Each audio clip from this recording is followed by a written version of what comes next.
پاکستان کے مایہ ناز بلے باز محمد رضوان، جو کہ ایک پاکستان کے فیمس اور ابھرتے ہوئے ستارے ہیں، میں انہیں صرف کرکٹر ہی نہیں پسند کرتا بلکہ وہ ایک بہت ہی اچھے دیندار انسان ہیں۔ کئی ایسے مواقع پر دوسرے لوگ جہاں پر بات کرنے سے گریز کرتے ہیں، لیکن یہ دینی لحاظ سے ہر معاملے میں اسلام کے قوانین کو فالو کرتے ہیں اور اس میں بڑھ چڑھ کر حصہ لیتے ہیں۔ تو حال ہی میں پاکستان کا سری لنکا کے خلاف کھیلی جانے والی اننگز میں پاکستان کے مایہ ناز بلے باز محمد رضوان نے سری لنکا کے خلاف کرکٹ ورلڈ کپ میں اپنی ٹیم کی شاندار فتح کو فلسطین میں مسلمان بہن بھائیوں کے نام غزہ کے نام کر دیا ہے۔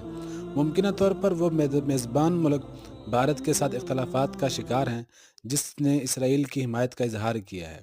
تو یہ ہمارے لیے بہت ہی قابل فخر بات ہے کہ اللہ تعالیٰ ہمیں جس مقام پر بھی لے کر جائے، ہمیں اپنے مسلمان بھائیوں کے حوالے سے ہر لحاظ سے سپورٹ کرنی چاہیے۔ اور آپ اندازہ لگائیں کہ اس خبر